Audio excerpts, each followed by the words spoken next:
What's popping off YouTube? It is your boy, Paulie Picks, and we are here to discuss the main event of the UFC card tomorrow. That would be Marlon Chito Vera versus Cory the Sandman Sandhagen. And I'm going to be breaking this fight down just a bit and giving you guys my predictions on who I think is going to come out with the win. So Marlon Vera's last fight was against Dominick Cruz. Dominick Cruz is somebody who likes to use footwork and slips and movement to stay out of range and come into range with fast, awkward entries and catch you and not be hit very much. And I got to say, Chito did a very good job, although I would say he was losing on points at the time of the stoppage. He definitely was able to keep Dominick fearful of the big shot. He landed several big shots. He dropped Dominick several times and eventually caught him with a beautiful, I believe it was a head kick, put Dominick down and finished him. But Cory Sandhagen is more of like the second era of fighters like Dominick Cruz. Cory's movement is much more complex. Cory is much sharper on defense. Dominick just tends to lean from side to side far too much, whereas Cory Sandhagen isn't as predictable. It's not as easy to get a read on him. So I think that Cory is going to be tougher to land that big shot on. Marlon Vera comes forward with a nice shell. He's very good at checking kicks. Similar to Petr Yan, their styles are pretty similar. And he's usually able to weather whatever storm you're bringing, find his moments, and capitalize on them, just like he did to Rob Font. Rob Font was winning most of that fight until just moments where he would just get cracked. Chito must hit hard, or Chito's super precise, but he just knows how to land those shots to really do damage to his opponents.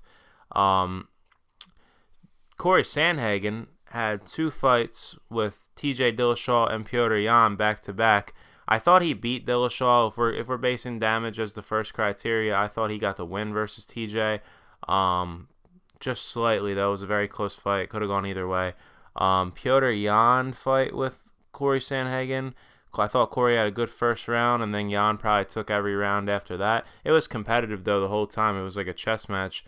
And Yan fights a lot like Chito, but I think Yan's better than Chito. I think Cory had a evolved version of himself in the octagon in his last fight. He fought Song Yadong, and Song Yadong is another fighter who can land a big, brutal shot on you, but he couldn't do that on Cory. Cory kept him guessing, kept mixing in takedowns, mixing in strikes. Song really never got comfortable in that fight, and Cory was able to run away with it. So this fight is interesting. The winner of this fight is in a weird spot because you got Merab, who should fight for the title.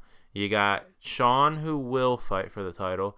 And then you got Henry and Aljo, who are scheduled now for the title. So what do you do with the winner of this fight? I don't think either of these guys should have to go through Merab. Like, these guys both have built themselves back up. And with a win on Saturday, they should be in line for a title shot. But at that point, there would be three dudes who we're saying are in line for a title shot. So what do? We have a triple threat match. But here, in all seriousness, here's the thing. Sean O'Malley's getting the next title shot. It doesn't matter that Merab is number one ranked in the world, and he should be. It doesn't matter that Merab dominated the guy that Sean O'Malley just skated by. Doesn't matter that Merab would absolutely murder Sean O'Malley. All that matters is who's going to sell the most tickets, who's the most marketable, who's going to sell the most pay-per-views. And that would be far and above Sean O'Malley. I know plenty of casual MMA fans who love them some Sugar Sean. And I like Sugar Sean too. He's a cool dude, and he's got a fun fight style. But it really should be Merab. Merab's went through more guys than Sean. And both of these guys that are fighting this weekend have went through more guys than Sean. Sean's went through 2 good guys. One of them was a no contest, and one of them was a very, very, very controversial win. Side note, I did give Sean that fight slightly, but controversial albeit. Nonetheless, not albeit. Don't like messing up my vocabulary. You guys know that. But yeah. So this fight should be interesting. It's gonna be Cory trying to fight a points fight, and Cory always has them slipping, like them sneaky knees up the middle, that can put you out. But I think Cory's mostly going to play the outside. I wouldn't be surprised if he mixed in the wrestling a little bit, because if I do remember correctly, that worked a bit for Dominic Cruz. So we'll see what Cory plans on doing. I know Chito's going to throw that shell up, walk forward, check kicks, and look to get into a range where he can exchange. And when he exchanges, bodies drop. Chito Vera is a very dangerous guy to stay in the pocket with. So it really does come down to something almost as simple as Chito's power versus Cory's skill. And I am going to take Cory Sandhagen by decision. Cory Sandhagen is a very, very smart fighter.